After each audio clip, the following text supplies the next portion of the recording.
Pak Jokowi punya cita-cita yang ide nawacita, salah satunya adalah revolusi mental, ya, revolusi mental. Tetapi apakah revolusi mental ini berjalan? Apakah revolusi mental itu menjadi mental? Ya, banyak kaitannya dengan tadi kasus korupsi. Banyak koruptor-koruptor yang melanda beberapa politisi maupun partai. Ya, itu tolong dibantu keamanan, kesehatan. Ada yang pingsan, ya, itu salah satu perubahan. Kalau kita tidak siap dengan gizi makanan, daya fisik kita lemah, ya.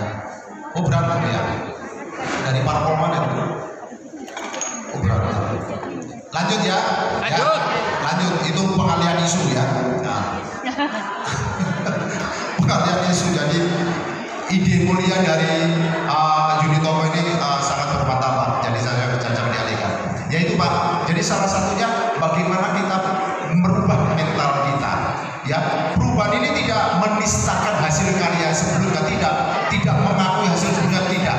Tetapi selalu ada perubahan. Ya, apa yang menjadi negatif kita positifkan, apa yang sudah positif kita tingkatkan lagi. Jadi secara kualitas Pak. Contoh paling sederhana di Nasdem, kami mempunyai mutu anti mahar. Jadi setiap partai tidak dipungut apapun juga, ya, anti mahar. Jadi saya daftar, saya punya kompetensi, saya punya motivasi, saya punya keinginan menang, kemudian saya punya kemampuan logistik. Dia ada pertanyaan, ya, kemampuan logistik. Oh, ini fenomenanya layak tidak layak.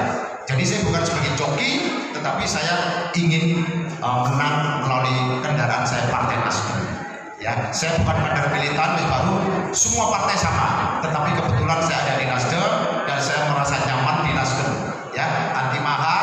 Kemudian kedua di Nasdem itu kesetaraan, tidak ada orang lama, tidak ada orang baru. Kami diperlakukan sama. Yang penting dia punya motivasi, dia punya kompetensi, dan dia punya komitmen moral. Jadi sehingga moral kita tidak jual, moral kita tidak terjual, nurani kita tidak terbeli, dan etika kita tidak tergandengan.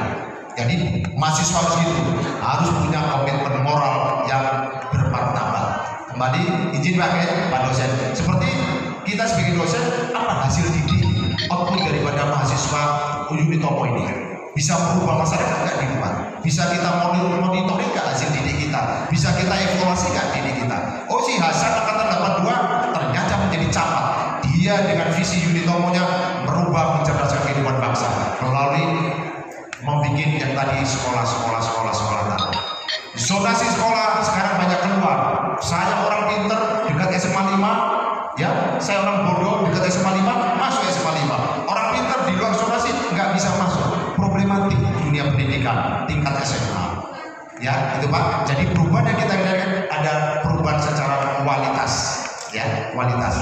Kepada Mas tadi, memang ya, yang saya katakan tadi preambulnya politik itu memang pertama dia harus punya kompetensi, kedua dia punya harus kemampuan logistik. Karena tipologi masyarakat tadi itu, saya bayangkan, saya provinsi kalau berbayar satu orang 50.000, saya butuh suara 70.000. Ya, sebagai gambaran, satu suara paling rendah untuk DPRD provinsi itu adalah 120.000 suara. 120.000 suara itu dibagi menjadi 8 orang kompetitor saya, 8 orang calon di Nasdem. Kemudian ditambah akumulasi daripada masyarakat mencoblos lembar partai. Kalau saya keluar 3M 4M, suara saya hanya dapat 70.000. Kompetitor saya plus jumlah gambar partai hanya 30.000, 100.000, 5M saya melayang. Ya, itu hal yang konkret yang harus kita pelajari. Ya, sehingga aku bilang getun, yaitu aturan main. Apakah itu sekedar sodako atau 5M itu ya sudah pemerataan dosa aja lah, hilang gitu, ya kan nggak mungkin. Nah, itulah. Jadi kami juga harus berhitung. Maka dari itu kami mengajak mahasiswa ini sebagai agen perubahan. Bisa nggak kita mengatakan money politik itu dilarang? Padahal money politik ini sudah sangat transparan, tapi kan dilarang. Apa peranan Bawaslu? Apa peranan kontrol sosial daripada sivitas akademik mahasiswa ini? Ya, sehingga menjadi jor-joran. Dan jejaring menjadi hasil survei itu yang pertama itu adalah relawan. Kita membentuk relawan, kemudian yang kedua itu adalah jejaring, baru sepasang spanduk. Tentang bayar-membayar itu masih pasti tapi juga tidak pasti. Saya bayar satu orang 100.000, 5.000, lawan saya 150.000, ya. Itu fenomena. Mudah-mudahan tidak digeneralkan, ya. Tetapi fakta yang kami temui. Boleh dipercepat, Pak? Sudah dipercepat. Terima kasih. Wassalamualaikum warahmatullahi wabarakatuh. Waalaikumsalam.